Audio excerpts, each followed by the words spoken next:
ठाणे महापालिका क्षेत्रात गेल्या काही दिवसांपासून तापमानात वाढ होऊ लागली असतानाच शहराच्या विविध भागात पाणी टंचाईची समस्या निर्माण होत आहे. त्यातच आता मुख्य जलवाहिनी दुरुस्तीचे काम हाती घेण्याचा निर्णय पालिका प्रशासनाने घेतला असून या निर्णयामुळे शनिवारी संपूर्ण शहराचा पाणी पुरवठा बंद राहणार आहे. या बंदनंतर पुढील 1 ते 2 दिवस कमी दाबाने पाणी पुरवठा होणार असल्याने ऐन उन्हाळ्यात ठाणेकरांपुढे पाणी संकट उभे राहिल्याचे चित्र आहे. ठाणे महापालिका क्षेत्राची लोकसंख्या 27 लाख इतकी आहे. शहराला प्रत्यक्षात दररोज 590 दशलक्ष लिटर इतका पाणी पुरवठा होतो.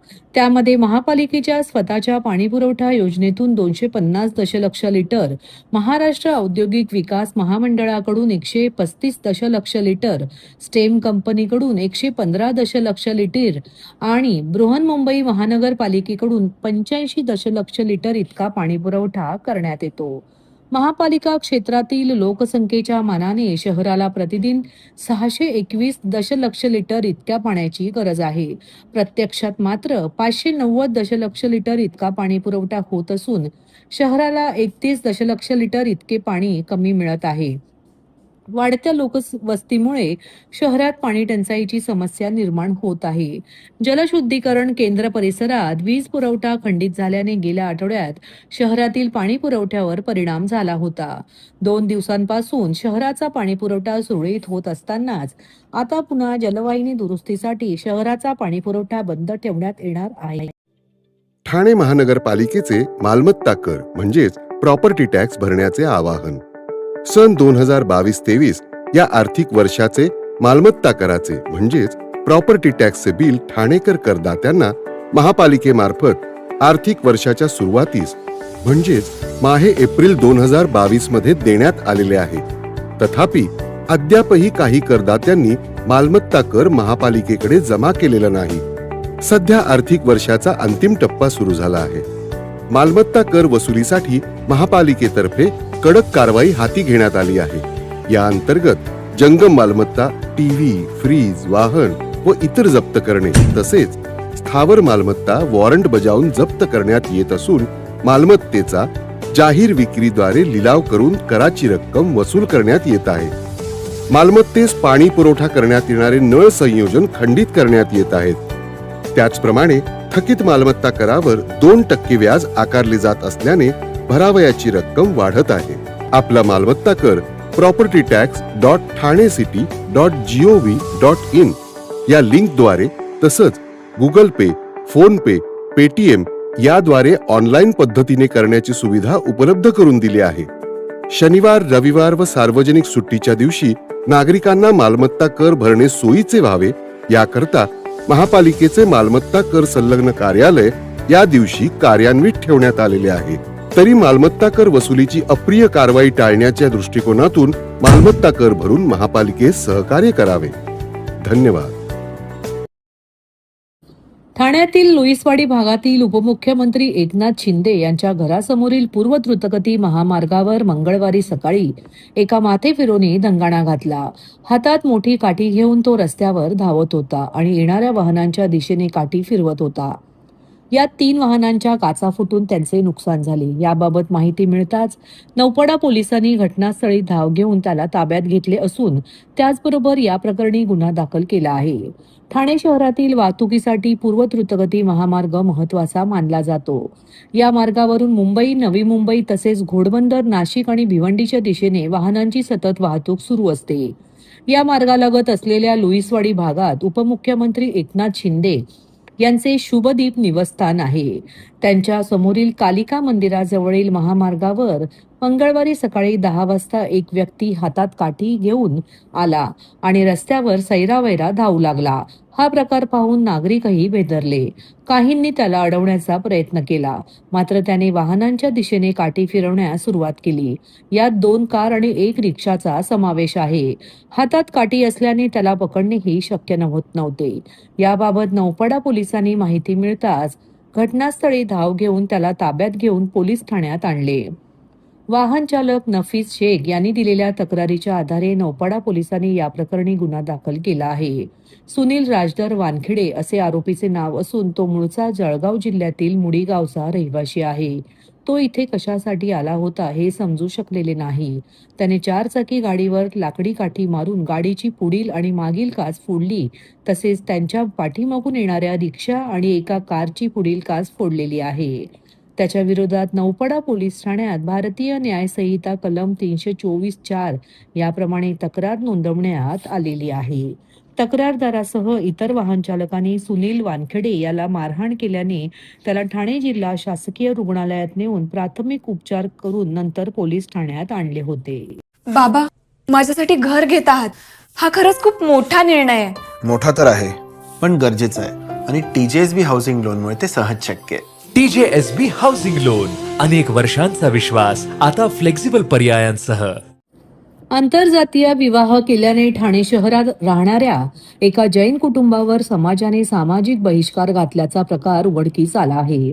या प्रकरणी सदर कुटुंबाने पोलीस यंत्रणेसह सरकारी दरबारी खेटे घालूनही न्याय मिळत नसल्याची माहिती ॲडव्होकेट सागर कदम यांनी पत्रकार परिषदेत दिली.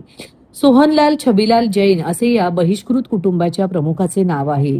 ते नामदेववाडी पाचपकाडी येथे वास्तव्यास असून त्यांना आणि त्यांच्या कुटुंबियांना गेल्या 4 महिन्यापासून या बहिष्काराचा सामना करावा लागत आहे.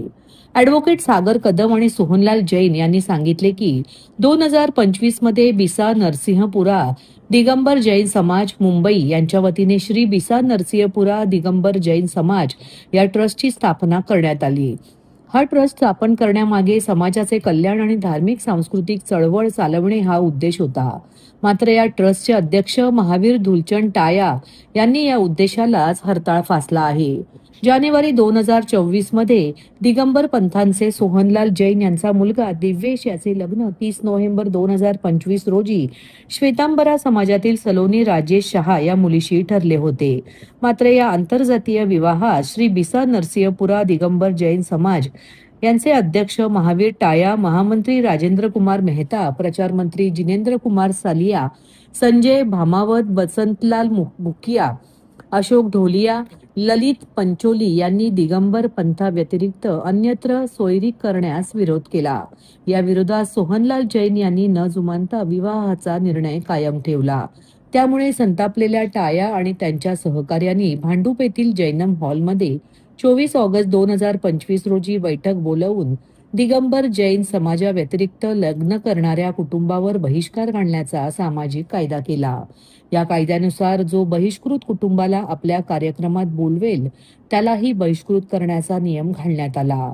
त्यानंतर 16 नोव्हेंबर रोजी झालेल्या बैठकीत सोहनलाल यांच्या घरातील लग्न समारंभास उपस्थित राहणाऱ्या दिगंबर जैन समाजातील नागरिकांनी दंड आणि बहिष्कार अशी शिक्षा भोगावी लागेल अशी घोषणा सोहनलाल यांच्या उपस्थितीत करण्यात आली.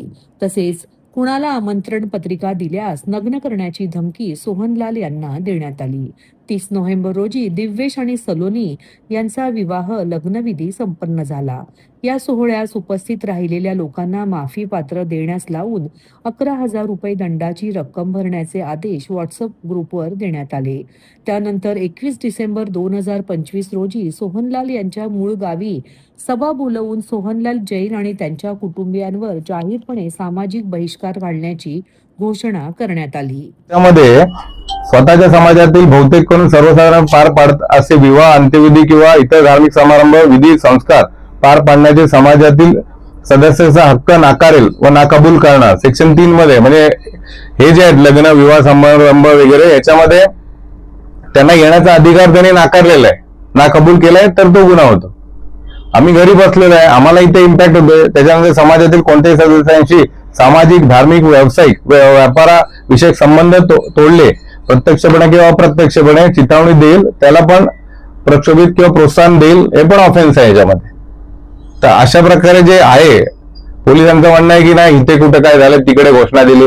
घोषणा कुठेही देऊ, आता तुमची सायबरने तुमच्याकडनं पैसे गेले, तिकडे दिल्लीतनं चोरले तुमच्या बँकेत अकाउंट, तुम्ही दिल्लीला जाणार गुन्हा दाखल करायला? नाही ना, तुम्ही कुठे जाणार? घरातून गेले ना, तुमच्या नुकसान कुठे झाले? तुम्हाला घरी, मग घरी घेतात. नौपाड्याला तुम्ही राहता, नौपाड्याला बोल सेम आहे. फक्त हे टाळाटाळ दिसतंय. आता यांच्या माहितीनुसार व्हॉट्सअपवर त्याला मेसेज गेलेत समोरच्या पार्टीला, व्हॉट्सअपवर त्या आयोने मेसेज केलेत यांच्या म्हणण्याप्रमाणे कळलं का? ह्यांना न कळवता, म्हणजे आम्हाला आधी अर्ज आल्यावर पहिली प्रोसिजर अशी आहे की अर्जदाराला बोलवून त्याचं रितसर जबाब, तुमचे पुरावे, मग गैर अर्जदारांना बोलवतात समोरच्या आरोपींना. काय म्हणणं आहे? जबाब घेतलेच नाही. काही नाही, चौकशी झिरो, डायरेक्ट शून्य करून टाकले त्यांनी. लग्न इथेच झाले म्हणजे मुंबईला कळलं का? म्हणून ह्या ज्या गोष्टी आहेत, प्लस ही लोक आहेत चांगले पैसेवाले, समोरची ट्रस्टवाले जे आहेत ना, मंत्री वगैरे, ते समजून घ्या काय ते. काय म्हणणं आहे? मुली स्वतः ते फॉरेन मध्ये नॉर्वेला येतात, त्याच्या बरोबरच आहे. त्यांनी स्वखुशीने लग्न केलंय, ते फॉरेनला आहेत दोघे, ते क्वालिफाईड आहेत, एज्युकेटेड आहेत, ते या गोष्टीला मानत नाहीत, पण यांना त्रास जो आहे तो यांना होतोय, कारण हे समाजाला धरून आहेत, यांच्या व्यवसायाला फटका पडलाय. कुठे जाणार आता? समाज आणि यांचा एवढा घट्ट आहे की त्यांचे रिलेशन आहेत, रिलेटिव्ह घाबरतात. तुमची आता मागणी काय? आमची मागणी आहे की याच्यावर लवकरात लवकर FIR दाखल व्हावा आणि यांच्यावर कडक कारवाई करावी. जर FIR दाखल तपास झाला करा. तर पुढची प्रक्रिया काय? FIR नाही झालं तर आम्ही कोर्टात आहे, आम्हाला दाद मागता येते कोर्टामध्ये, त्याप्रमाणे आम्ही कोर्टात दाद मागू. कोण कोण आरोपी आहेत त्याच्यामध्ये? म्हणजे पूर्ण समाज, पंचायत नाही, याच्यामध्ये जे ट्रस्टी आहेत त्या ह्याच्यामध्ये राजेंद्र कुमार हिराल मेहता हे महामंत्री आहेत, आणि महावीर धुलचंद टाया म्हणून आहेत, अध्यक्ष आहेत त्या ट्रस्टचे. तर जिनेंद्र कुमार बुजीलाल सलिया सांस्कृतिक प्रसार प्रचार मंत्री आहेत. त्याच्यानंतर संजय भामावत म्हणून आहे, शेषपूर ग्राम अध्यक्ष. बसंतलाल भुकिया, अशोक ढोलिया, आणि ललित पंचोली, असे सर्व वेगवेगळे आरोपी आहेत याच्यामध्ये, जे यांच्यात मेन इन्व्हॉल्वमेंट त्यांची आहे. आणि ते ताकदीचा वापर करून बाकीच्यांवर प्रेशर करून हे जे इम्प्लिमेंटेशन आहे याचं, त्यांनी जे सुनावलेलं आहे त्याच्यावर ते हे करतात, प्रेशर करतात, आणि एक्स्टॉर्शन पण केलेलं आहे त्यांनी मागील धमकी देऊन. असं आहे. उघड्या नाल्याच्या दुर्गंधीने झोप उडालेल्या हिरानंदानी मेडोज परिसरातील हजारो रहिवाशांना दिलासा मिळणार असून PPP तत्वावर हा नाला बंदिस्त करून त्यावर चार्जिंग स्टेशन उभारण्याचा प्रस्ताव तयार करण्यात येणार आहे.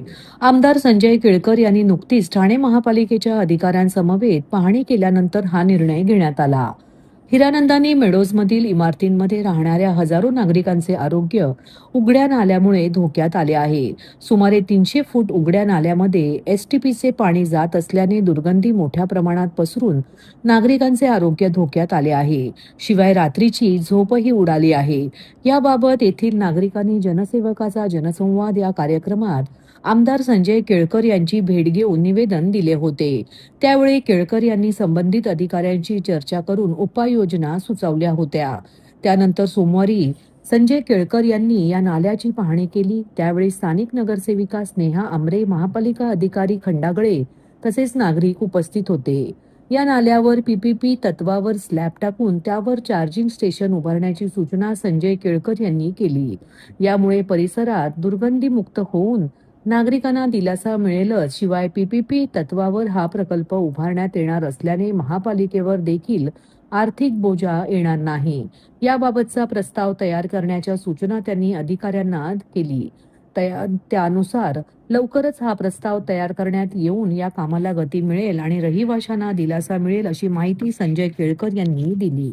हिरानंदानी मेडोज येथील नाल्याची पाहणी करायला आले होते.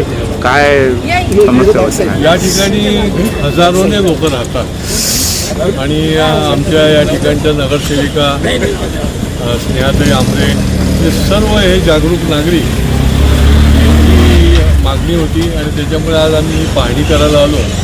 इकडे सगळे नाले जे आहेत 200-300 फूट ते सगळे खुले नाले आहेत. काही नाल्यांच्यामध्ये STPचं पाणी पण सोडलेलं आहे आणि त्याच्यामुळे इथले लोक इतके त्रस्त आहेत की या ठिकाणी त्यांना रोगराईला सामोरं जायला लागतं, आरोग्याला धोका निर्माण झालेला आहे आणि प्रचंड प्रमाणामध्ये दुर्गंधी येते. रात्री देखील त्यांना झोप उठते अशी परिस्थिती आहे आणि त्याच्यामुळे याची पाहणी केली आहे. अधिकारीही बरोबर होते आणि ह्या नाल्याच्या ओपन नाले आहेत आणि त्याच्यामुळे फार मोठा प्रॉब्लेम आहे. तर ते क्लोज करून त्या ठिकाणी काय करता येईल तर एखाद वेळेस आम्ही तिथे चार्जिंग स्टेशनसुद्धा उभं करता येईल PPPच्या तत्वावर किंवा मग महापालिकेच्या माध्यमातून त्या ठिकाणी स्लॅब टाकून हे नाले जे आहेत ते बंदिस्त ठेवता येईल. तरच इथल्या लोकांचं स्वास्थ्य जे आहे ते सुधारेल. नाही तर ही सगळी मंडळी जी आहे ती या ठिकाणी त्यांच्या आरोग्याला फार मोठा धोका निर्माण झाला.